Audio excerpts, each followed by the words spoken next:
Imagine being thrown into a twisted survival game, and your very first reaction is to completely wreck the system with your bare fists. No magic needed, no fancy special skills, just pure raw brute force capable of imploding an entire tower. Before becoming just another player, Asura was the absolute martial god. But after uniting the world, he was ruthlessly backstabbed by the people he trusted the most, with his soul banished to some unknown dimension. A cocky system thought it could force him to start all over from zero. The catch?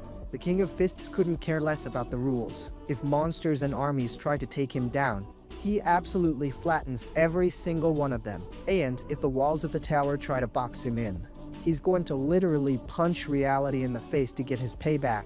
Forget about levels. Get ready for the awakening of pure walking destruction. Gathered on the battlefield, a bunch of soldiers are gearing up for war.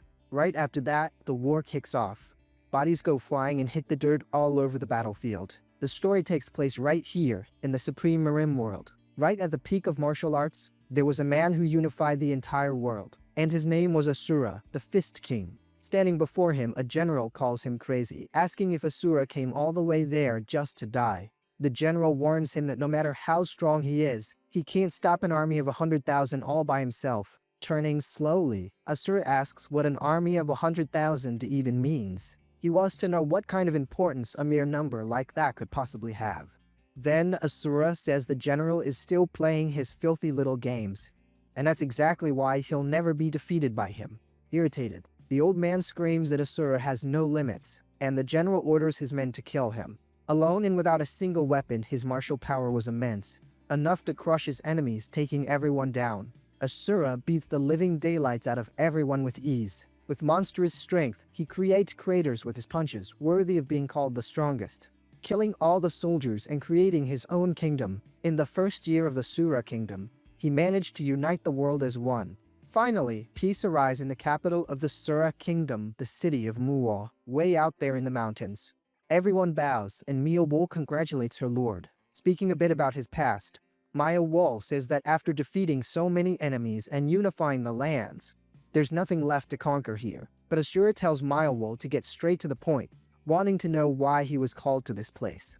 Maya answers that, as the Lord knows, he was the only king to unify the central lands using only pure martial power. She says that for her lord, the greatest Fist King, even the title of martial god isn't that big of a deal anymore. So, she offers a secret manual worthy of his majesty. Miyawal brought him there for this. Revealing an artifact chained up and covered in blood, Miyawal says that only Asura can handle the power contained in the manual. Surprised by the artifact, our MC reaches out his hand toward the secret manual. Getting close to the artifact, the blood inside it jumps out at him. But then, everything goes calm. Without him noticing, dozens of chains fly right at him, catching our main guy by surprise.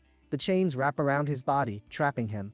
Confused, his eyes go wide as he realizes it's a trap, but he tries to resist with all his strength. Standing before him, Miyawal and her followers reveal the betrayal, saying Asura's leadership ends there, and the Asura kingdom will be ruled by her. Hearing all this, our MC stays silent, just staring at Miyawal with pure hatred. With a cold look, Miyawal starts telling him to just accept his fate. Breaking the chains with brute force, our MC asks if Miyawal forgot who he is, declaring himself to be destruction personified. Desperate, Miyawal asks what they are doing, and orders them to open the barrier of the celestial abyss immediately. With crazy speed, our guy attacks Miyawal, who is left completely in shock.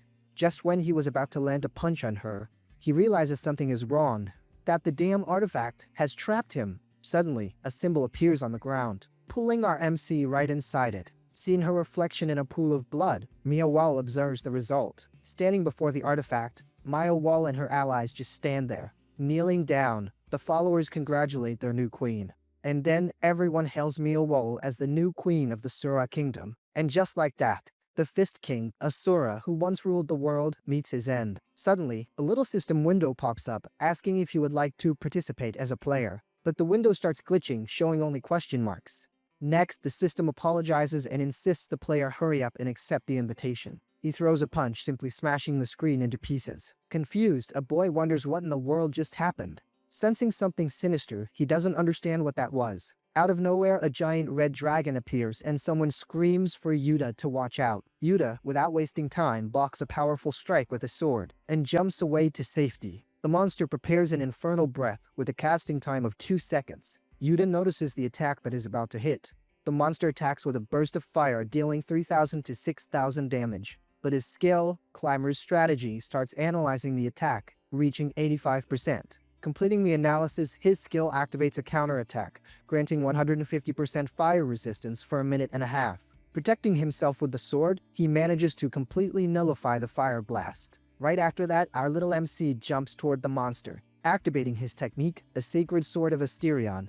Then, Heavenly Judgment descends from the skies like a sword of light, destroying everything, now leaving 9 out of 10 Heavenly Judgments available. Hit directly, the monster screams in pain as its body starts getting sliced up. With that, the mission is complete, confirming he defeated the boss of floor 998, the Infernal Balrog. The final mission appears, saying he must reach the top of the tower to complete the achievement. Yuta sighs in relief, admitting that was a close call. Worried, the little fairy asks what's wrong, but our boy just keeps looking around. Floating nearby, she reminds him that now only the top of the tower is left. With the tower in the background, she asks them to finish this quickly so they can see their families.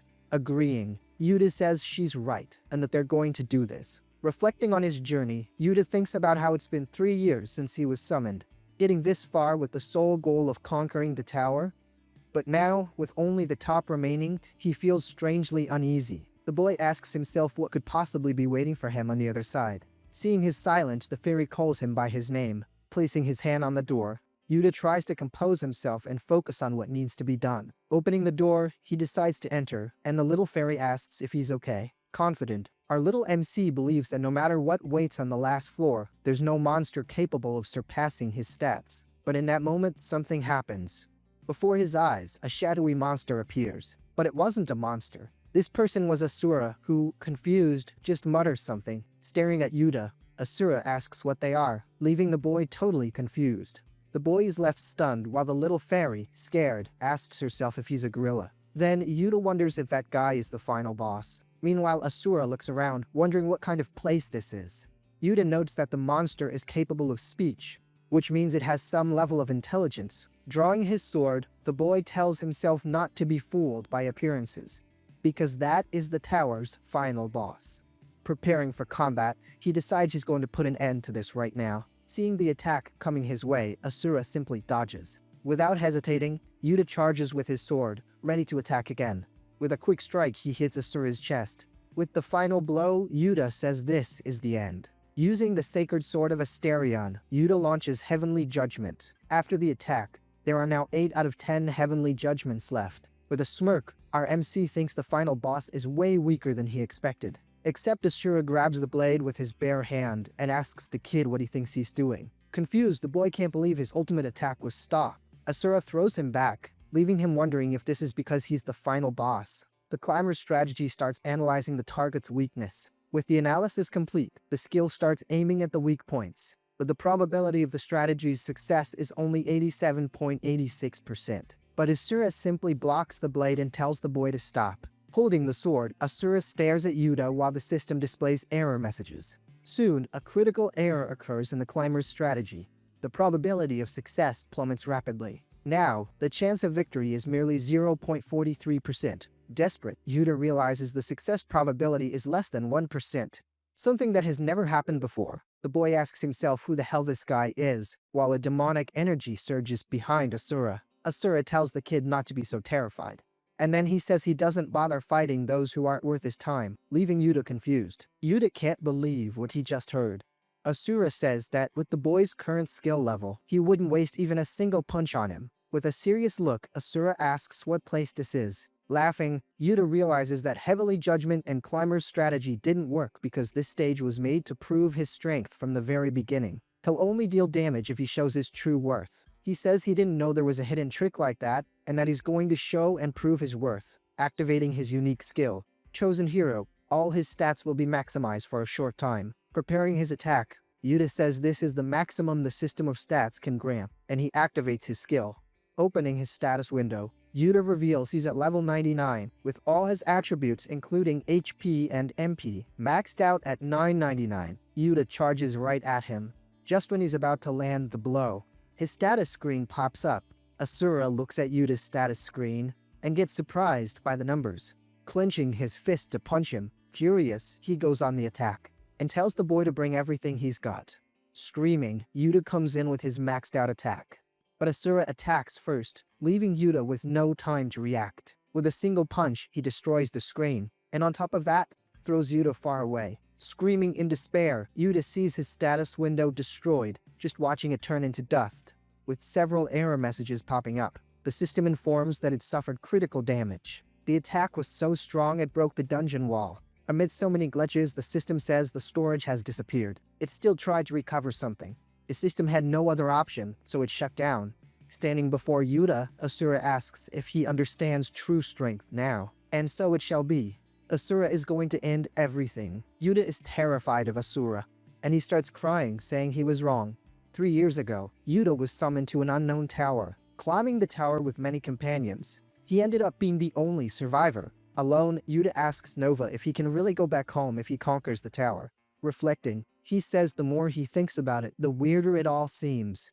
Wondering why they would climb the tower without guarantees. Nova responds that, like Yuta said, maybe it is impossible to return even if they climb the tower, but she reminds him that the goddess Eshwa said everything in the tower has a purpose. Nova guarantees that because of this, Yuta's journey will certainly have meaning. Back in the present, Asura warns the kid that the tedious number games end there. Fallen on the ground, Yuta remains exhausted and defeated. Seeing his level 1 status, he admits with a bitter smile that he ruined everything. Still sitting, Yuta desperately tries to access the status window. He screams for the inventory and the quest window, unable to believe the status window actually disappeared.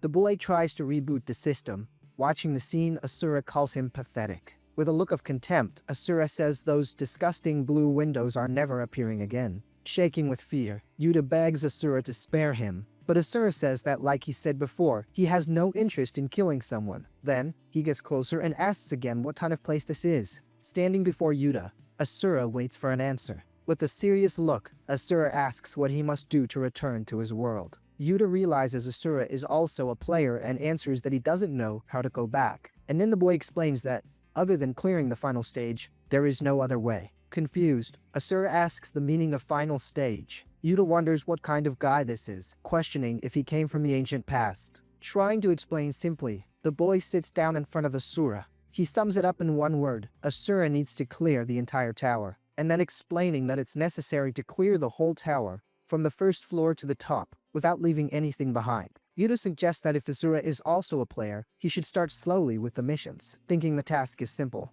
But Asura, laughing, says that in that case he's gonna crush this damn tower right now. Desperate, Yuta tries to explain that wasn't what he meant by clear. With one punch, Asura hits the tower floor. With the shockwave from the punch, the entire tower starts crumbling to pieces. Worried, Yuta can only think, what the hell is this? While the tower collapses, the boy screams, asking why on earth Asura is destroying a tower. A system error message informs that the tower was destroyed by an abnormal entity. Amidst the debris, Yuta falls. He asks himself who that guy is, who destroyed the tower with his bare hands, and how that is even possible. In the middle of the fall, Nova screams Yuta's name. Seeing the destruction, she goes to help Yuta. Nova flies over to hold her friend. Grabbing him, she pulls him to a safe place. Relieved, Yuta asks where she's been, while Nova apologizes for the delay, explaining she went to get his sword. She says that more importantly, they need to get out of there. Confused, Yuta asks what could be bigger than the current situation. Something appears behind them. Suddenly, the system detects an illegal access. A purple black hole emerges, sucking in everything around it. The system informs it is deleting all data from the destroyed tower. He doesn't really understand what is happening very well. Getting stronger. The boy realizes if he gets caught, he's going to die. The system warns that the recycle bin is almost full, and the data that wasn't deleted is leaking out. While all this is happening, Asura is just standing there, not understanding what is going on in this place. He asks if he ended up crushing something. Our MC asks why nothing is happening. Yuta gets angry and screams that this isn't clearing the tower, and he asks if Asura is going to keep breaking things. Running toward him, something happens. A pillar of purple energy appears out of nowhere. A woman emerges, saying she thought a successor had appeared, but it was just an unwanted guest. Shocked, Asura can't believe what he sees. With a magic circle behind her, our MC recognizes her as Mia Wool. With a look of disdain, Maya Wool asks if he was the one who destroyed her tower, grinding his teeth in fury. He charges at her, saying so this is where she was hiding. But with a simple gesture, with immense power, she throws him against the ground, creating a crater. Watching the scene, Yuta screams, shocked by her strength. Asura, irritated, asks if she didn't hear him, but she repeats the question, wanting to know if he was the one who destroyed the tower. Yuta can't believe she stopped that monster. Then he wonders if the goddess Eshua that Nova mentioned could be that person. Pressed against the ground, Asura drags himself up, and then he says she is certainly different from the Mio he knows. Standing up, he wonders if, judging by the way she talks, she was the one who built that damn tower. With a smile, Asura asks if the disgusting number games were also her work. Very confident, he says he cleared everything she ordered. As for the damn tower and the number games, therefore she has to take him to his world. She says she had fun with the situation. Laughing hard, she asks who told him that lie. Yuta is paralyzed by what he just heard, and she says since he's so excited he can destroy everything, it won't change a thing. If he manages to destroy everything she created, she'll think about sending him to the other world. But it won't be easy. The system appears, saying some data from the recycle bin was recovered, and some puppet players are appearing. Yuta wonders what all this is, but Kin sees all his dead friends. She warns that they now need to destroy other things, making more towers. But she, with her arm glowing purple, stares at him with contempt. And then, the mysterious woman asks what that piece of trash is. Watching the scene, Asura observes the new opponent, curious about what will happen. Standing in the middle of the destruction, our MC prepares for the next confrontation. With a sadistic look, Maya warns it won't be easy, and then she explains that, from now on, the towers he needs to destroy. Rising from the ground, several of his old companions reappear, wrapped in a purple aura. She says there are plenty of towers just like that one, but our MC sees one of his resurrected companions calling him by his name, screaming in a distorted way. The puppet calls everyone to climb the tower quickly. Meanwhile, Maya says that no matter what power someone has, the balance of the world won't be easily broken. With fury, our boy charges at Mia, unleashing a strike. But that strike doesn't do anything to her. He says, "What is this piece of trash?" Our little MC asks what she is doing. Indignant, he remembers those were the companions who risked their lives with him to climb that tower. Furious, the boy asks how she dares treat them that way. But she just throws him away. And she says, "Isn't it obvious? They are just toys for the perfect world," revealing everything she made them climb the tower through virtual missions. She says she has no more business with him since he has no strength left anyway. Preparing an attack, Mio orders the player to disappear. Crying in frustration, our boy curses. He kind of felt the weight of the guilt. He stands up, saying he never should have climbed that tower, thinking that if he were a little stronger, he could have killed that woman. Suddenly, her hand is ripped off. Asura attacks the villain, ripping her arm off even more. Maya wonders what that was. Standing over a little MC, Asura admits he misjudged him. With a smile, he asks how the boy dares to touch his prey before him. Stuttering, the MC calls him old man. But Asura interrupts him, saying his courage is admirable, saying he will be the only one to rip her head off. With a punch, he slams her hard into the ground. Holding the woman by the neck, Asura smiles. But Maya praises him, thinking it's incredible he has so much power without the system's help. But she warns she won't let that power run wild. Seeing his body getting paralyzed, he gets annoyed and asks what trick that is. Close to him, Maya whispers a request for him to conquer all the towers of that world. With a magic portal opening, she warns she'll be waiting for him at the highest point of all. And then, she disappears. Another version of Maya asks him to conquer all the countries of that world. Asura thinks that, no matter how much he reflects, that woman looks just like the other one. Questioning the heavens, he asks why. Maya sent him to a place like this. Out of nowhere, one of the puppets of his old companions charges with a sword. Quickly, our boy blocks the attack. Screaming, the MC calls out their names and asks if they don't recognize him. Soon, Nova appears and warns it's no use because even if they recognize him, it's just an old memory response. Trying to resist, the boy doesn't know what to do. Suddenly, Asura appears and punches the puppet in the head. Asura warns they don't have time to fight against scrubs. Looking seriously at the MC, he orders him to lead the way, fast, to where those damn towers are. Our boy tries to protest, saying those people are his companions and they can't just abandon them there. Annoyed, Asura asks if those things really look like companions to him. He says they are nothing but vengeful spirits of the dead. Then, he warns that if the kid wants to get sentimental, he can stay there playing pretend with ghosts for the rest of his life. The puppets all jump together to attack Asura.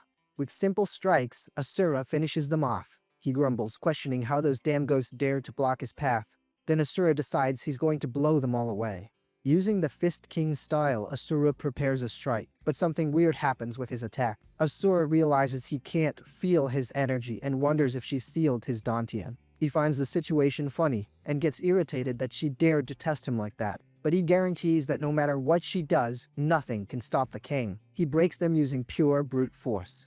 Jumping between them, Asura clenches his fist and decides he's going to warm up for the first time in a long while. With incredible speed, he knocks the enemies all over the place. Yuta admits that, as expected, that man is a monster. He notices a worrying detail in the fight, seeing the puppet players regenerating from a purple mist. With that, he concludes that if the fight doesn't end soon, even Asura is going to end up exhausted. Decided, our boy draws his sword, resolving that he needs to help him. Appearing suddenly, Nova screams for Yuta to calm down. Worried, she warns that with his stats zeroed out, if he keeps using the sacred sword like that, his body won't handle it. Replying that he knows that, our MC says if he doesn't do this, everyone is going to die. One of his female companions calls out to him and asks him to climb the tower. With a strike, he pierces the puppet's head. He says that if he retreats now, he won't be able to avenge his dead companions. No matter what happens, he's going to find the woman who did this to him and his friends, screaming for Asura. He asks if Asura can handle what's coming without dodging. Asura grumbles about the cheeky brat. He gets furious, questioning how that kid dares to give him orders. Seeing the plan work, our MC confirms that all the puppets' attention has been drawn to Asura. Jumping over the horde, he announces that this is his chance. Focusing on the empty faces of two of his old companions, he starts to cry, apologizing to them for everything. And then, he promises that he will definitely get revenge for all of them. Using the sacred sword, our little MC unleashes heavenly judgment. Immediately, a pillar of light explodes from the ground. With arms crossed, Asura calls the boy an arrogant brat. Fallen on his knees, our MC hears Asura admit that he is actually pretty useful after all. Panting, the boy warns Asura to keep one thing in mind. The one who will kill that woman won't be him. Our little MC says he will be the one responsible for the revenge. Right after that, he faints from exhaustion, but Asura catches him. Laughing, Asura calls him less than dust, and gets indignant about how he dares to give him orders twice. Seeing the boy passed out, he says he's going to give him a reward. Asura promises that if he ever becomes stronger, he'll give him the chance to kill her. Looking out at a vast landscape, he says he eagerly awaits that day. Far away from there, a boot appears. Standing on a cliff, a new warrior observes the horizon, showing a sinister energy coming off him. In the middle of a canyon, Asura tries to sense his internal energy, and he opens his eyes. Standing up, he punches the rock in front of him, which completely shatters it. With a smile, he recognizes Myowo's audacity for daring to seal his dantian. He says that since things have reached this point, he has no other choice. And then he kicks Yuta right in the back. Thrown far away, Yuta recovers quickly. Gripping his sword with rage, he calls him a gorilla. But Asura doesn't give a damn and warns him that he still hasn't learned his lesson. Asura says he doesn't have time to mess around and that he needs to destroy the towers as fast as possible. Yuta asks why he would go around destroying towers with him, suggesting they should focus on finding the woman. Asura yells, calling him a fool, and asking if he still doesn't get it. He says that wretch is undoubtedly hiding inside a tower, and that the world is made only of the tower she created. He concludes that if they crush every tower in the world, they'll definitely find her and kill her. Yuta replies that he understands but still asks why he has to tag along. Whispering, Nova warns Yuta that this man is way too dangerous. Worried, she reminds him that he destroyed the status window without thinking twice. Asura turns around and asks what the brat is whispering about. Arms crossed, Asura says it's not like he enjoys traveling with them, but the kid's swordsmanship seemed useful. Yuta says that Asura is just like him since he's also trying to kill that woman. Turning sideways, he says that having said that, it's impossible to kill her with the weak physical body the boy has. He announces that from this moment on, he's going to strengthen their bodies. Soon, a tower appears in the middle of a forest, and Asura says they finally arrived. Looking up, he wonders if that is one of the towers she created. With a sideways glance, he praises Nova, saying she's grown quite a bit in the last few days.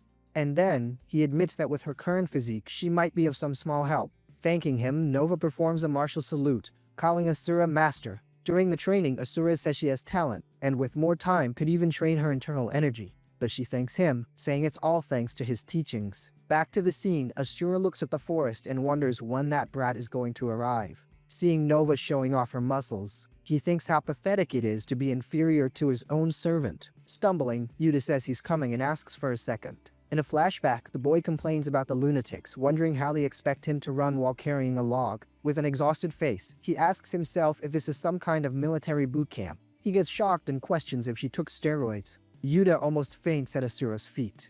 Looking down with contempt, Asura calls him a pathetic brat. Looking at the tower, he comments on its bizarre appearance. Nova asks the master if they are going to enter now.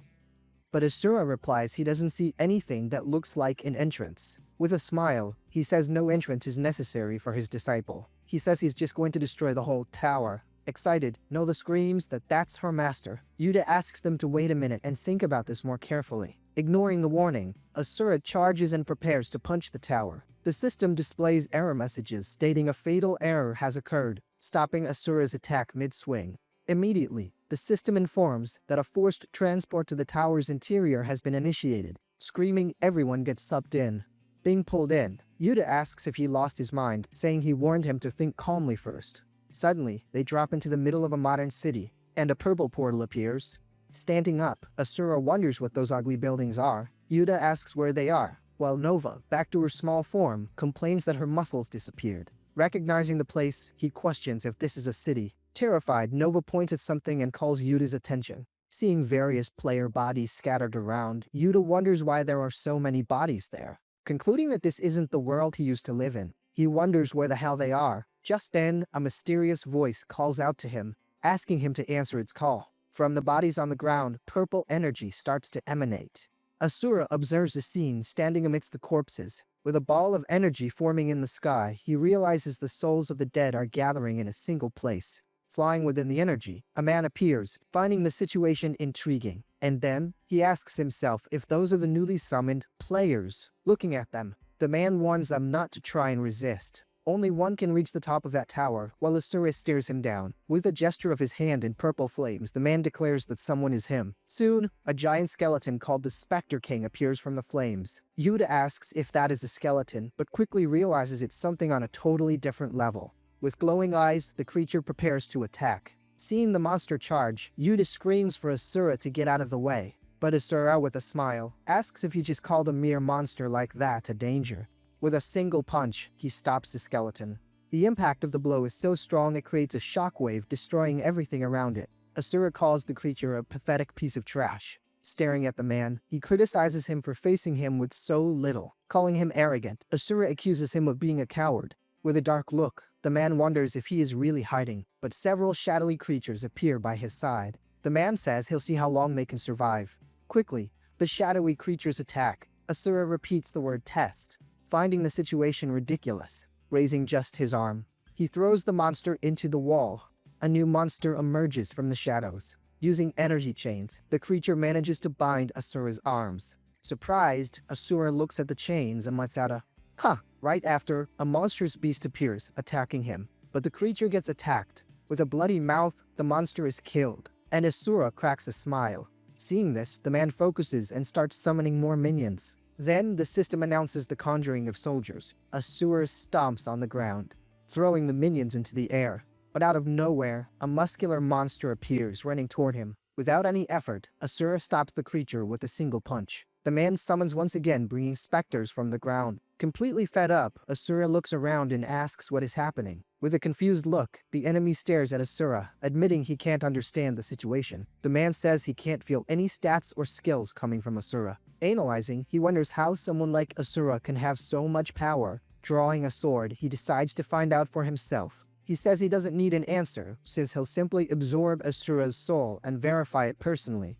He launches the Extinction Mark, a devastating attack that cuts the sky, and a strong wind rushes toward them. Confused, Yuta wonders what kind of insane destructive power that is. Seeing the man from behind, he questions what kind of guy that is. Nova screams for Yuta to run immediately. Explaining her fear, she says that doesn't look like a player anymore. She realizes he is emanating power identical to Goddess Eshwa. As soon as the battle dust settles, the city goes completely silent. Standing by the rubble, the man wonders if that was finally the last soul. Surrounded by the remains of the monsters, he says Asura was a troublesome opponent, but with his defeat, the contract with goddess Eshwa is concluded. Gathering energy in his hand, he addresses a nameless player, but his system window displays the soul absorption authority. Declaring his intentions, he warns he will put his soul to good use. But amidst the smoke, Asura appears, repeating the word goddess. He asks if the man is referring to the wretched woman who sealed his Dantian. The enemy stares at Asura, threatening him with a look. Asura orders the guy to say where the woman is. With a slight smile, the man agrees, having already imagined the fight wouldn't end so easily. Except, several energy swords appear around him, and he warns Asura not to be fooled because the one dying in that tower won't be him. Pointing all the blades, he declares that it will be Asura who dies. Easily defending the attack, Asura dodges all the swords with his arms, and he stops one of the blades with just 2 fingers. Right after, he hurls the sword back with absurd force. Taken by surprise, the man is shocked to see the sword graze his head. The sword smashes the building behind him. Letting out a laugh, the enemy says Asura is a truly absurd individual. Holding his sword, he acknowledges that he won't deny Asura's strength anymore. Activating his authority, dark armor begins to materialize on his body.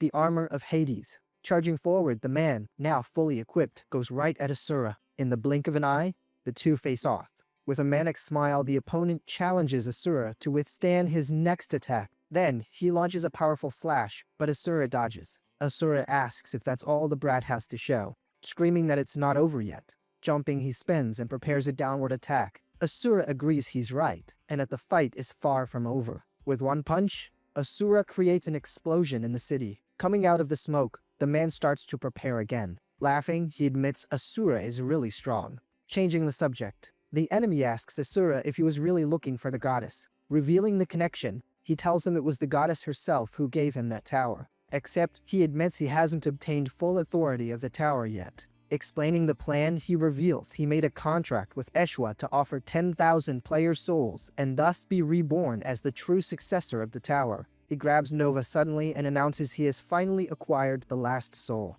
Desperate, Yuta screams for Nova, wondering when the hell the enemy captured her. Furious, he calls him a bastard and demands to know what he is doing with her. When he tries to help her, a monster pierces his stomach. Spitting blood, Yuta hears the villain say it's useless to try and stop him. The enemy declares there is nothing more our boy can do. Then, a system window confirms that the mission succession ritual has acquired the 10,000th and final soul. Immediately after, the system warns that the tower's full authority will be unlocked in a little over a minute. Observing everything, Asura says that looking closely, the guy is a spirit master who manipulates vengeful spirits. He recalls that in his kingdom there were also those who used such low arts, calling him scum. Gathering energy in his hand, Asura says he wouldn't normally use such filthy arts.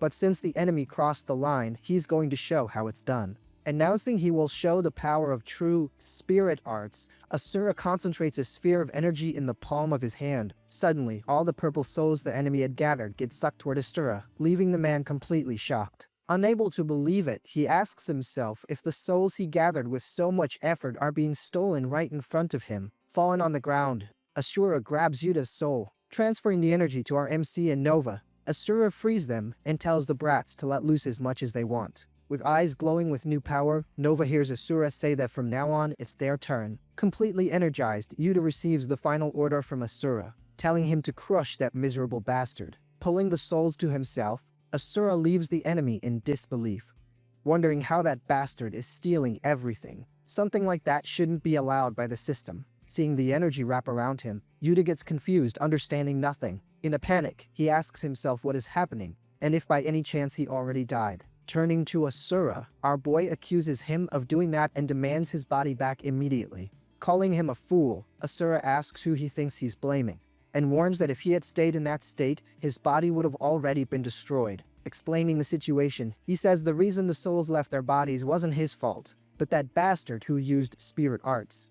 So, to block the enemy, he took the arts for himself and separated the souls from the flesh, allowing the bodies to recover slowly, then tells the boy to stop talking and obey. With a smile, he reveals he stole a good chunk of the souls the adversary controlled.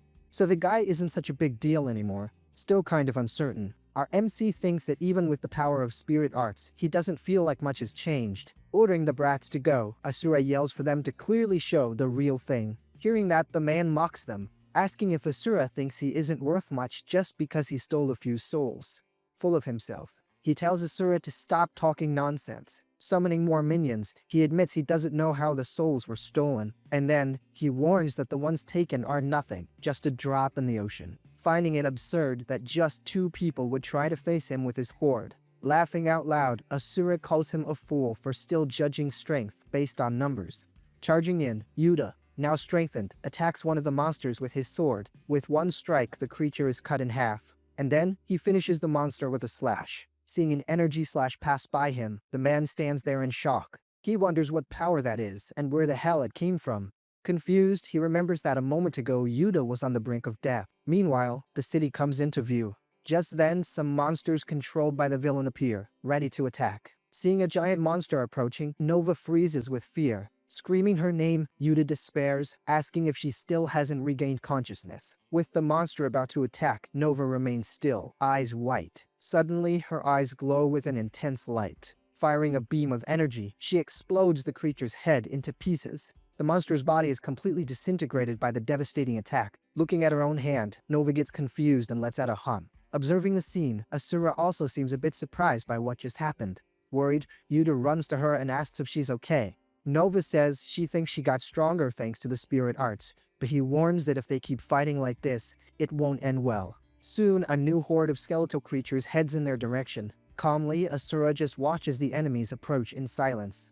Meanwhile, the man focuses his attention on a system window glowing in front of him. Asura warns that to stop the enemy, they first need to destroy that disgusting window.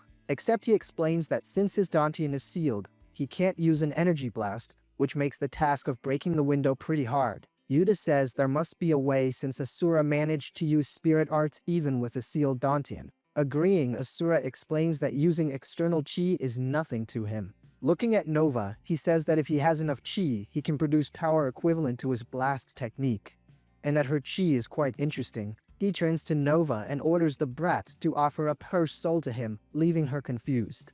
While the destroyed city fills with dust, Asura's plan begins to unfold. Meanwhile, the enemy's system displays a warning that the number of souls required for the mission is insufficient. Then, a new instruction appears, ordering him to acquire more souls to complete the mission. Irritated, the man complains that because of those worms, the souls he needed for the mission are being wasted. Gritting his teeth, he decides he can simply gather the souls again, and that eliminating them comes first. Extending his hand, he summons his souls.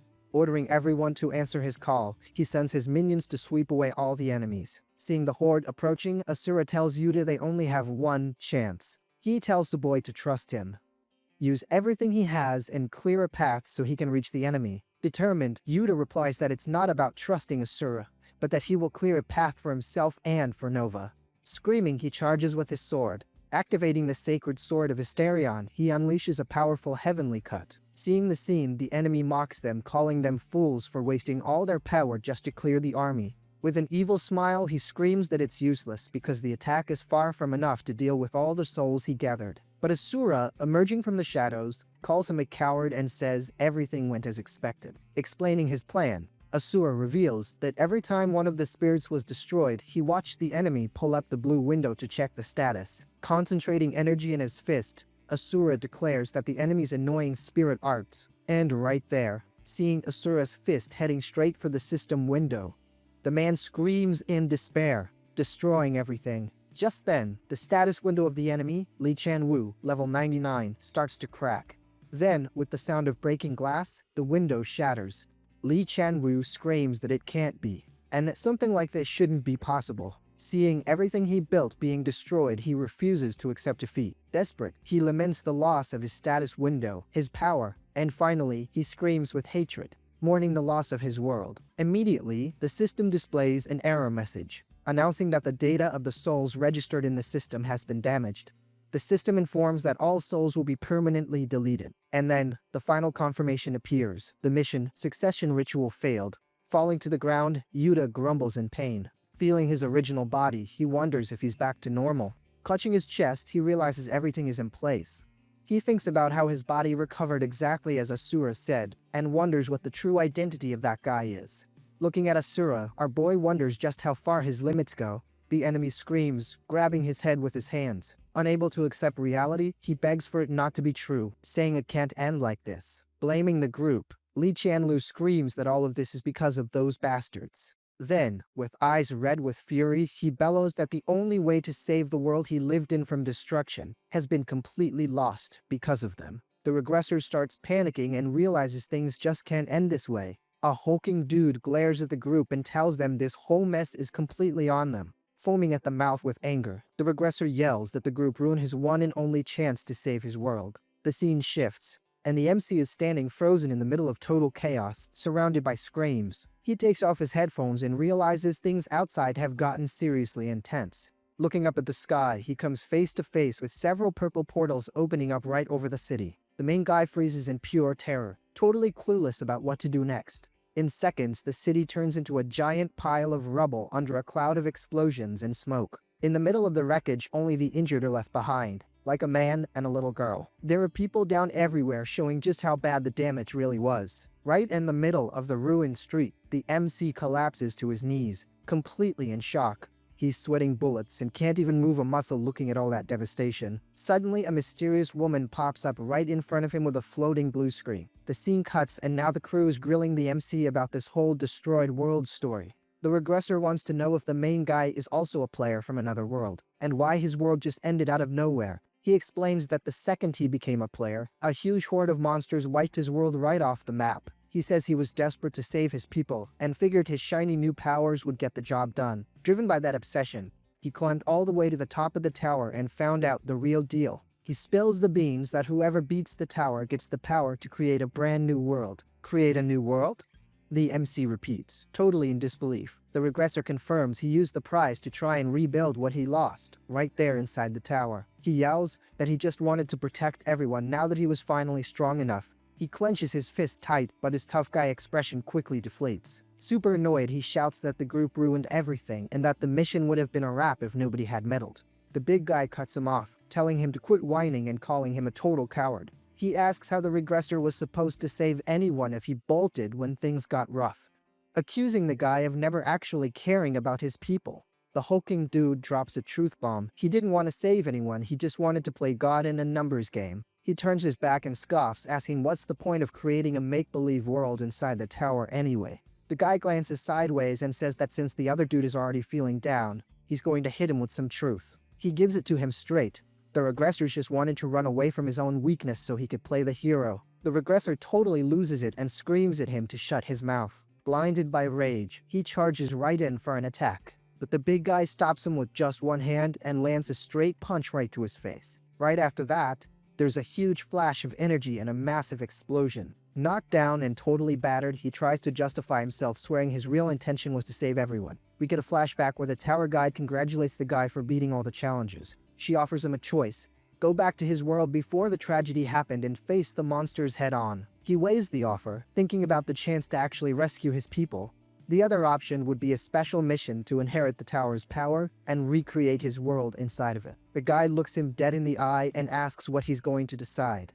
She sums up the dilemma: face an endless war out there or create a personal paradise right in the tower. She asks if he wants to be the savior, and the regressor starts chewing on the idea. He then decides he's going to inherit the tower's power to save his world his own way. Out of nowhere, an alarm goes off warning that the system has collapsed and all the data is being wiped out. The MC gets spooked, and his partner frantically asks if the tower is coming down. She goes into full-blown panic mode. But the hulking dude casually mentions that Eshia had already given them a heads up about this. The main guy is totally lost, having no clue what is going on. The big guy reveals that all the towers in this world end up in the exact same place. The MC tries to piece together what this unique path Eshia mentioned could be, but he draws a blank. He figures out that if he goes all the way to the end of this route, he's definitely going to run into Eshia there. He lets him know that if the MC wants to find the girl, this is the only way to go. The dude with the glasses finds it weird and asks what route this is and why the big guy decided to spill the beans just now. The regressor says he remembered something he was trying to ignore, and that now everything makes sense. He finally admits the big guy was right. He's nothing but a coward running away from reality. He accepts that regret won't do him any good, seeing as he threw away his chance to go back to his world. Because of that, he decides there's no point sticking around in this empty make-believe world he whipped up. He points to the exit and tells the crew to bounce before the tower collapses and the portal vanishes. The hulking dude gets that he's staying behind and mentions that, coward or not, he isn't pathetic and has the right to call his own shots at the end. As they leave, he even promises to think about setting up a memorial for the guy. But the girl gets totally frantic at the thought of leaving him behind to meet his end. The MC yells too, insisting the regressor should tag along with them to find Ashia. The big guy tells him to zip it, saying the MC doesn't get it, and that the regressor has already thrown in the towel. He explains that a loser's greatest honor is choosing how they want to bow out, without anyone else meddling. The main guy is super confused by this talk, but his buddy with the glasses ruins the mood by screaming that they are completely out of time. He warns them that the entire tower is about to come crashing down. Our boy says he knows the risks, but he just can't toss a life away like it's nothing. Looking totally determined, he runs over, throws the regressors over his shoulder, and lets him know he's not giving up on him. The little girl in the group is completely mind-blown by the MC's attitude. Caught off guard, the regressor asks what he's doing. Since he doesn't have any powers or a reason to exist anymore, he insists that even outside the tower his life just doesn't make any sense anymore. But the MC fires back, saying that even if he doesn't have a reason right now, he's gotta keep going until he finds one. He begs the regressor not to throw his life away, leaving the guy deep in thought. After a moment of silence, the guy asks for the MC's name, and the buddy gets annoyed, asking if this is really the time for introductions. The MC shouts that his name is Kim Yuta and asks if he's happy now. The regressor repeats the name and comments that it's a pretty weird name. Yuta gets annoyed, asks for his name, and when he hears Lee Chanwoo, he mocks him, saying his isn't all that great either. Chanwoo says he has one last favor to ask of Kim Yuta. He summons a golden sphere of light holding the tower's power and asks Yuta to use it in the right place. The kid gets startled and tells him to get that thing away from him, saying he never asked for a gift like that. But Lee explains he's going to fade away no matter what, since it's impossible to keep his form together without the tower system. Calling out to Yuta, Chanwoo's body starts turning into purple dust. As he vanishes, he gives his final order. Yuta needs to figure out a way to get back to his original world. Yuta screams his name in desperation while holding on to the leftover power. A final alert pops up warning that the tower will be wiped out in 1 second and all data will be totally deleted. The whole structure collapses and bursts into some dark, shadowy energy. In the end, a notification confirms that Tower 312 is officially history. Somewhere else, a white-haired woman watches the disaster unfold on a screen while chilling on her throne. She stays quiet for a second, rocking a super serious expression. With a cynical little smirk, she notes that one tower bites the dust, and this unstacked player is going to have to grind a whole lot harder. Out in the forest, the tower crumbles into purple energy dust, while the system confirms the data wipe. Watching the remains vanish into thin air, the MC points out that there's absolutely nothing left. He stares at the golden glow in his hand and wonders if the regressor's fate was sealed the moment his status broke. He remembers that when a status shatters, the player is supposed to vanish on the spot. So he should have been long gone by now. Amidst the reflections of broken glass, the main guy questions why he's still in one piece, completely unlike Lee Shanwoo. Staring at the power in his hand, he suspects the system is still glued to him somehow. The hulking dude walks up and asks why he's looking so incredibly gloomy. The big guy wants to know if all this seriousness is because the spirit user faded away. He pokes fun at Yuta being so sensitive, and the MC, totally confused, asks if he's about to sit through another lecture. The kid explains he can't get Lee Chanwoo out of his head and feels bad for him, sharing that the guy's last wish was for him to use that power to go back to his own world. Not knowing what on earth to do with it, Yuta decides to pass the buck and hands the golden power over to the hulking dude. He says that, for some reason, he feels like this is the only right thing to do. The big guy takes the item and recognizes that woman's energy, mentioning that maybe this will help break the seal on his Dantian. The MC gets all hyped up and asks if the guy is going to get his full power back, but he bursts his bubble right away, letting him know only a fraction is returning. The hulking dude explains that even though the energy is the same as the woman's, it isn't strong enough to shatter the seal she slapped onto his Dantian. Yuta takes the cue to ask what in the world this Dantian thing he keeps talking about actually is. He even drops the fact that the guy is already ridiculously strong even without that stuff. The big guy reveals that the strength he uses right now is purely external, meaning it's literally just muscle and bone. Hearing this, the MC and the girl freeze. He realizes his buddy faced off against Eshia using just his bare hands and concludes the guy is an absolute monster. With a dead serious look, the hulking dude states that if he gets his Dantian back, he'll be able to tap into his internal energy. He explains that this energy uses the body's ki to unleash power that goes way beyond normal physical strength. The main guy's eyes go wide and he asks if that's some kind of magic skill. Then the kid starts doing the math. The guy was already insanely strong even without a status window to guide him. He starts wondering that if the man can punch right through status windows and towers, what would his level be if he actually had numbers and stats? His partner asks what he's thinking so hard about, and Yuta admits he was trying to figure out just how overpowered the big guy really is. The hulking dude overhears and gets annoyed, telling him to stop measuring strength with such lame numbers and concepts. The MC and the girl jump in surprise. He mutters that the guy has ears like a hawk and confirms it. He's seriously a monster. So, Yuta asks the big guy what true strength actually is in his eyes. The man just calls him an idiot. Raising his hand, he starts giving a master class on what it means to be truly strong. He clenches his fist tight and says that strength is the direct result of the blood and sweat you pour into it. With a rock-solid stare, he claims that power is just a byproduct of a ton of training and raw, gritty effort. He gives an example. If he trains 1,000 punches a day to get strong, but someone else trains 1,001, does that make him any weaker? He stomps the ground and shouts, "No way." What really matters, according to him, isn't the 1,000 punches, but the drive and willpower you put into every single strike. In other words, it's all about putting your heart and soul on the line to grab what you want. He declares that what you earn through that process is the only strength that truly counts. To prove it, he throws a punch at the air with so much juice that it looks like space itself is cracking right in front of him. The shockwave rips through the forest and clears out a massive corridor of destruction right through the trees. The MC and his companion just stand there like statues, jaws on the floor and sweating bullets over how insanely overpowered that was. After wrapping up his little demo, the hulking dude asks if the main guy finally got the message. He looks at the golden glow in his hand and says that, either way, the problem right now is figuring out how to actually use this new power he just got. The scene cuts to a rocky mountain landscape in a totally different place. The big guy asks if it's Yuta's first time there, and the kid nods, blaming someone for breaking his status window before he could beat the tower. He also mentions he thought the game would just be over as soon as he reached the top of the tower. The man replies that he totally gets how things work around here. Right after that, he glances sideways and wonders if that guy might know a thing or two. The MC is lost, having zero clue who he is talking about. The big guy wonders out loud if this mysterious dude is also after that power. Out of nowhere, he yells into the void, telling the intruder to quit hiding and show their face already. Suddenly, a mysterious figure pops up in front of them a little ways off. It's a warrior rocking a skull mask. The MC wonders if it's a leftover monster from the tower, but notices there isn't any red aura around him.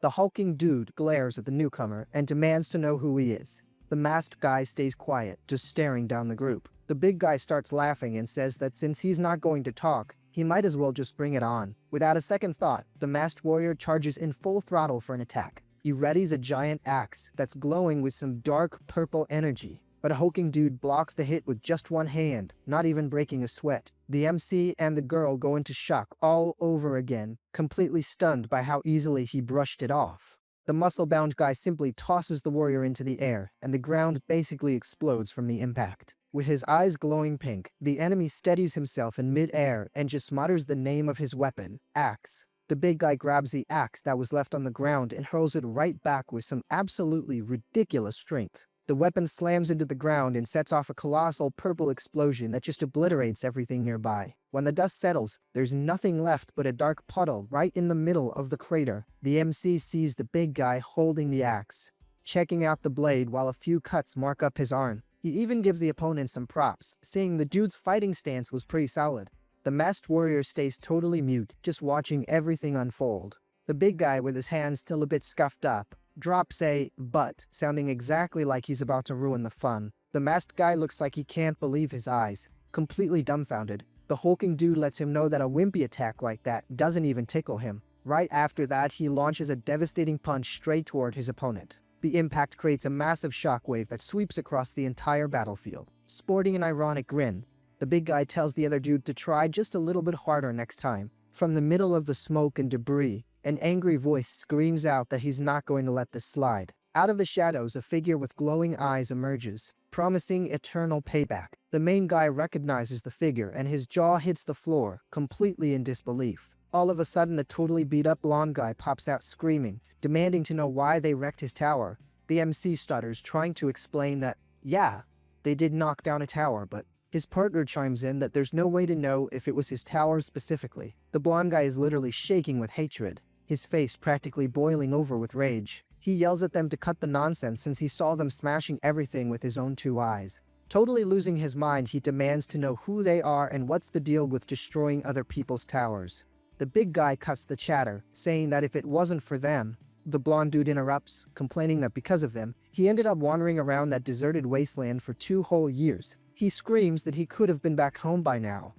But his rant gets cut short by a swift smack to the face. With the guy knocked flat on the ground, the big dude warns him that losers talk way too much and should just keep their mouths shut. The MC just stands there watching, completely lost by this crazy plot twist. The scene shifts to a super chill sunset, with the sky glowing all orange. Now on his knees, the man apologizes for messing up, saying he almost hurt the crew by mistake. He bows down and doubles down on how truly sorry he is for the misunderstanding. The MC and his friend tell him it's all good and tell the guy to get up, seeing as it was an honest mistake. Then the kid points out how insane it is that he managed to reach the top with stats like those. He asks Karina to pull up her status window one more time. She agrees and makes the blue screen float right in front of everybody. The screen shows that Karina is level 86, but her strength and agility are sitting at level 1, with 86 million unused points just chilling there. The main guy looks at that and can't wrap his head around how she beat the tower without spending a single stat point.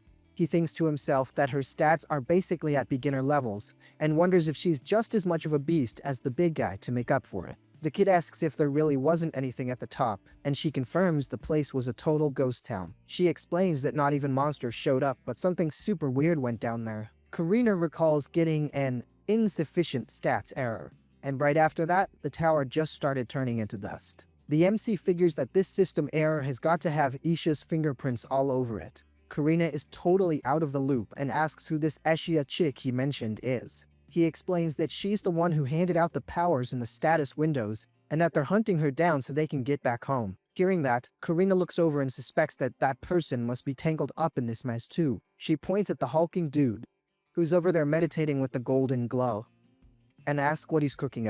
The MC shrugs and replies that he doesn't have the faintest clue what the guy is doing.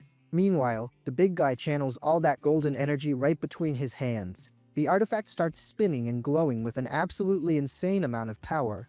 Suddenly, a massive pillar of light shoots up into the sky, cracking the ground all around them. The MC and his companion cover their eyes, and he wonders what kind of crazy stunt that is. The light fades down to reveal the hulking dude with his eyes glowing bright blue, all tangled up in these crazy energy chains. Karina and the MC's jaws hit the floor. She just can't understand how getting a simple Dantian back can make so much noise. Suddenly, the main guy feels an insane spike of pain in his head, like he just took a direct shock to the brain. He screams in pain as his eye starts glowing gold and his head feels like it's going to burst. In the middle of his trance, he sees a giant castle getting totally pulverized by a colossal explosion. The vision keeps going with the entire structure crumbling down amidst the fire and smoke. Right after that, the silhouette of a being made of pure golden light invades his mind.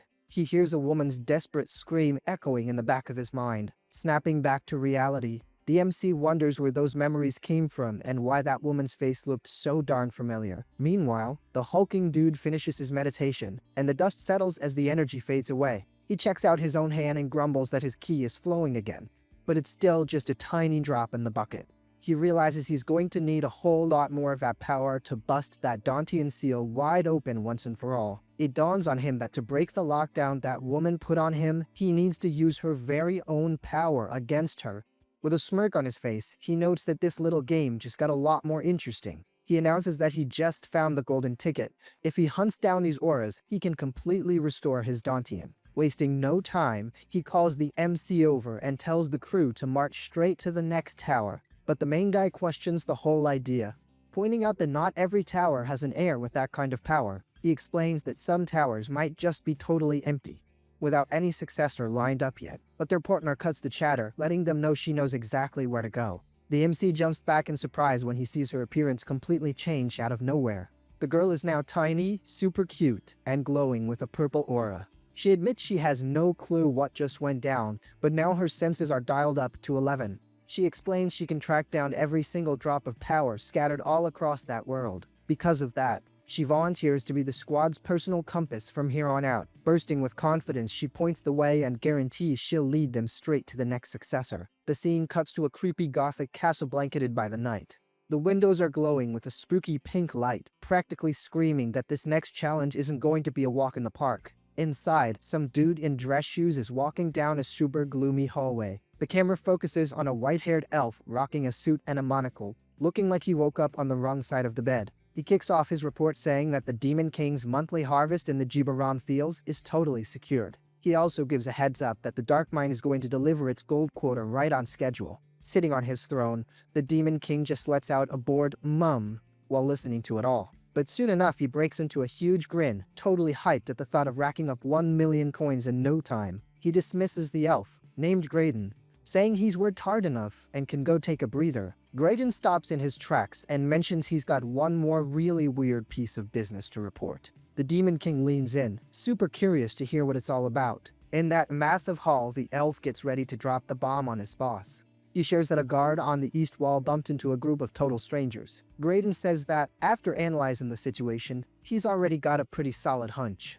He firmly believes a brand new batch of heroes just spawned right in the demon world. The Demon King gets furious and grumbles, asking if these guys are ever going to learn their lesson. But he quickly lets out a defiant shout, swearing that nobody sets foot in his castle, just as the MC's crew shows up at the spot. Suddenly, the system chimes in to confirm Karina's status and warns them they are being warped straight into Tower Number 8. They pop up in the courtyard, and the MC is totally baffled, wondering how they waltzed into the tower so easily. He chuckles, noting that having a status window really makes life a breeze, but the big guy calls him a pathetic punk and says he's still just a weakling. The hulking dude says he has zero time for chit-chat and needs to fix his Donnie right this second. He turns to the tiny guide and asks where the successor they came for is hiding. The girl points straight ahead and starts explaining that their target is holed up right over there, inside that fancy castle. Inside the castle walls, a guard reports that the hero Evan just got his clock cleaned by the Demon King all over again. The king completely loses his cool on the throne and yells, demanding to know how much longer it's going to take for this Evan guy to actually win a fight. The hero Evan apologizes, claiming he was super close, but his gear totally gave out at the worst possible moment. He slaps on a smile and suggests that with a better set of gear, he's guaranteed to bring home the win next time. The king skeptically reminds him that he already handed over the top-tier items months ago, but Evan brushes it off, saying those weapons just weren't his style. One of the hero's party members jumps in to ask for some new holy relics, claiming the team's sacred power is running on fumes. The monarch is absolutely boiling with rage. Completely stunned by the sheer nerve of that whole crew, he leaps up from his throne and screams that Evan James is officially stripped of his hero title. As the guards surround Evan, the king officially hands down a permanent banishment. 258. Evan tries to argue his case, laughing and claiming that this time is totally different because he's got a secret weapon. But the king shuts that down fast, yelling that he knows perfectly well. Evan just uses the excuse of hunting the Demon King so he can burn through the kingdom's gold. He lays down an ultimatum.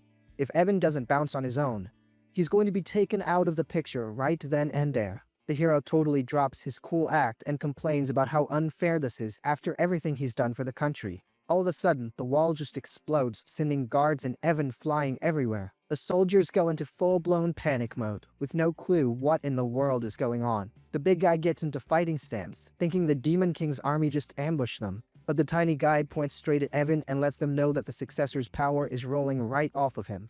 The hulking dude charges right at the hero, telling him to hand over the power if he wants to stay in one piece. A guard steps right in the middle, screaming at the top of his lungs, ordering the others to lock up the intruder. The guard threatens him with the ultimate penalty for crashing the royal hall, but he just ends up eating a punch to the face. With just one swing, the big guy sends the soldiers flying, leaving Evan with his jaw practically glued to the floor. The king watches the whole thing unfold, suddenly super interested in this crazy plot twist. He wonders who on earth this guy is, taking down elite guards with a single punch like it's absolutely nothing. Evan meanwhile flashes a super cynical grin. He grabs onto the big guy and shouts to the king that these guys are his so-called secret weapon. Evan swears up and down that they are way more overpowered than any S-rank mercenary out there. He promises that, with their help, he's finally going to put an end to the Demon King Belphegor. The hulking dude is absolutely fuming at the sheer audacity of this guy, totally lost on what's happening. The scene cuts to a city street. Just a little bit later, Evan gets tossed right out of a building, face planting hard into the pavement. The big guy glares at him, practically steaming with anger, demanding to know what kind of clown show he's trying to pull. Still on the ground, Evan laughs and says sorry, asking if they happen to be new players or successors. The MC stutters, trying to explain who they really are, but Evan cuts the chatter, saying it doesn't even matter, since he already figured out they are after that successor power. Flashing a super confident smile, he pitches a team up to take down the Demon King. The hulking dude tells him to knock off the nonsense right now. He states that he just needs to yank that power right out of the hero's body and that's it. Evan lets out a little chuckle and asks if he really thinks it's that easy. He double dares the big guy to try and take the power by force, if he's so sure he won't completely wreck it in the process. The big guy gets ticked off and demands he explain exactly what he means by that. Evan drops the truth bomb. If the power gets ripped out by force, it just crumbles into nothingness. But he offers up a deal. If they help him clear his mission, he'll gladly hand the power over with a bow on top. The hulking dude was totally about to shoot down that ridiculous offer, but he gets interrupted. The MC steps in, reminding him that Lee Chan-woo's power was handed over willingly, not stolen. Evan totally vibes with that attitude, shakes his hand, and introduces himself. The kid replies that his name is Kim Yuta. Yuta questions how Evan can be so absolutely sure about the whole power extraction thing, but the hero just brushes it off and changes the subject. Evan looks at the rest of the crew and asks if they've got a deal. Karina admits she doesn't trust him one bit, but agrees that they don't really have any other choice. The big guy threatens to wring Evan's neck if he tries anything funny, and the hero just laughs and agrees. With the deal officially sealed, Evan suggests that everybody gear up first. The scene cuts over to the demon world, a crazy place filled with fire and razor-sharp rocks. They arrive at what looks totally like the Demon King's supervillain lair. The squad mentions that the place is absolutely massive, and Evan yells out, totally hyped, that it's finally time to face the Demon King. The hulking dude just stomps right on his own armor, smashing it to pieces, which leaves Evan completely scratching his head. He says all that junk just gets in his way and is completely useless. The MC feels kind of awkward, pointing out that gear cost them a pretty penny. Evan asks if the main guy is going to need some armor too, but Karina chimes in saying she totally loves hers. The big guy cuts the chit-chat, demanding to know where this Demon King is actually hiding. Evan explains that, going by this world's rules, they've got to make their way all the way to the enemy's castle. All of a sudden, dozens of missiles pop out of nowhere, streaking across the sky right toward the castle. The projectiles are zooming at crazy high speeds, leaving a massive smoke trail behind them. The crew goes into complete shock when they realize those are straight up real missiles. Evan goes into full panic mode, screaming that kicking off the fight like this is nothing but a cheap cheat code. Up on his throne, the Demon King thinks to himself that this idiot hero still hasn't learned his lesson. He decides to shut down the party right then and there and activates his absolute masterpiece. Rocking a wicked smile, he announces the Demon Sword version 61, locks onto his target, and promises to wipe Evan right off the map. The missiles totally switch lanes and start raining down straight onto the squad. The MC looks up, confirming that, yeah, those are definitely missiles heading their way. Evan screams in total despair, complaining that this ambush is totally not a fair fight. Right before impact, the tiny guide unleashes an absolutely monstrous purple energy. That energy whips up a barrier that blocks everything, going by the name of Universal Otherworld Storage. As the dust clears out, Evan asks, totally relieved, if everybody is still in one piece. The main guy is totally blown away seeing the guide block that many attacks all at once. Evan figures that, as annoying as she is, that's got to be the legendary power of a successor. He clicks his tongue, calling the enemy a total scrub, and wondering if he's really just going to spam all his best moves right from the start. Spinning around to face the squad, he asks everybody to get totally locked in. He explains that this whole terrain is a dungeon custom built by the Demon King himself. He warns them that the lava, the rocks, and even the trees could turn into lethal weapons in the bad guy's hands. He throws out a warning that absolutely nobody is safe here. And right on cue, massive stone spikes shoot straight up from the ground. The group scatters like crazy, dodging the rocks that are just exploding all over the place. The Demon King's voice booms out, totally mocking the fact that Evan actually dragged some new friends along for the ride.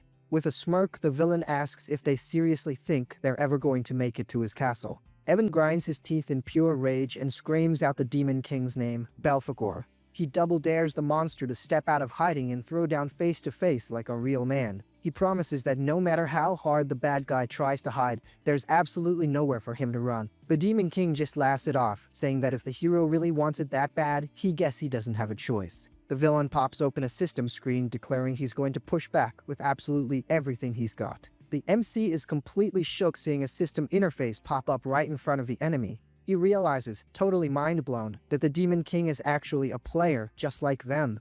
The bad guy tells the heroes to feast their eyes on the brand new demonic dungeon he cooked up just for them. All of a sudden, the ground right beneath the squad starts glowing with these blue squares. The system chimes in, warning that the dungeon just got an update and the targets are being randomly relocated. They get dumped straight into a dark, damp hallway that's only lit up by a few creepy torches. The main guy takes a few steps and accidentally taps a brick that sends arrows shooting right out of the wall. He screams out, super annoyed by the stupid trap. Karina complains about the ridiculous amount of hidden gadgets packed into this place. While dodging an arrow, she takes a bad step and the floor literally caves in right out from under her. The blonde ends up falling right into a pile of rubble. Karina stands up and asks if the main guy is alright. The kid lets out a huge sigh of relief and is totally stoked that she didn't get hurt. Karina stands up and asks if the main guy is alright. The boy breathes a sigh of relief and cheers that she's totally safe. Right after that, he looks around and realizes the rest of the crew is nowhere to be found. He puts 2 and 2 together and figures this place has got to be one of those dungeons built by the Demon King. Karina repeats the word dungeon with a massive question mark on her face. The MC asks if she's really never heard of that before and explains it's super common in video games. He breaks it down, saying a dungeon is basically a crazy maze stuffed to the brim with monsters and traps. Karina nods along, agreeing that the place is definitely a maze since they've just been walking in circles, and wonders how on earth they're going to get out of there. The main guy suggests that, for now, their best bet is to track down the big guy and Evan. He bets big money that the hulking dude is gonna find a way to just smash that whole setup to pieces. The scene cuts over to the big guy literally busting a wall wide open with his bare fists. He and Evan are wandering through a totally different wing of that dungeon. Evan complains, telling the guy to quit knocking everything down, because it's making it completely impossible to figure out where they are. The hulking dude tells him to zip it and says he's going to find the exit his own way. He marches ahead all on his own, leaving a totally clueless Evan trailing behind. The tiny guide who's tagging along with Evan points out that it's no use because even if they smash through the walls, they just keep ending up in the exact same spot. Evan mutters that Belphegor really went all out on the traps this time around. He whips out a magic compass, but complains that not even the Pathfinder can manage to lock onto an exit. He lets out a sigh, feeling like his dream of ever making it to the Demon King's castle is just slipping further and further away. Evan starts low-key panicking, thinking he's never going to see his kingdom ever again. The guide steps up to him and asks why he kept this huge secret all to himself. She wants to know why he didn't give them a heads up that there was another successor hanging out in that tower. Evan looks away, playing totally dumb like he didn't understand the question at all. But the girl doesn't let it go. She felt the exact same successor power coming right off of Belphegor, confirming that he's definitely a player too. She swears up and down that the Demon King's aura is a perfect match to his. Evan flashes a little smirk and admits she's pretty sharp for someone so tiny. He confirms that there are indeed 2 successors, and spills the beans that when he got the power, he bumped into another player right on the top floor. The guide asks if that player was Belphegor, and he nods yes. Evan explains he thought they'd just clear the tower together, but the goddess Ashua totally had other plans in mind. The power got sliced right down the middle and they ended up getting tossed into rival factions. One wound up in the human world and the other got dropped right into the monster world. The guide is totally shocked, asking what it even means that he handed his successor power over to them then. Evan claims he didn't lie about anything, seeing as it's totally impossible to use a power that's only half-baked. On top of that, he makes it clear he has zero interest in actually becoming the successor to that tower. The hero reveals that his one and only goal is to see the Demon King Belial completely wiped out. The tiny guide goes totally silent, completely blown away by the massive reveal. Evan just laughs it off and tells her not to take it so seriously since they've been chatting way too long anyway. He says he really needs to find an exit, but the big guy just busts right through the floor and pops up right in front of them. Evan gets annoyed, calling him super stubborn and asking if he still hasn't figured out they're just walking in circles. The hero tries to explain that they desperately need a plan, but the hulking dude tells him to shut his mouth and just follow his lead. The guy is super confident that he finally tracked down the way out. Evan and the guide are totally dumbfounded, and all they can manage to spit out is a super confused what. The camera pans out to reveal this massive spiral staircase heading straight up. Right at the very top, Belphegor, rocking a suit with a sword in hand, is watching the hero break right out of the maze. He decides it's finally time to roll up his sleeves and settle this thing face to face.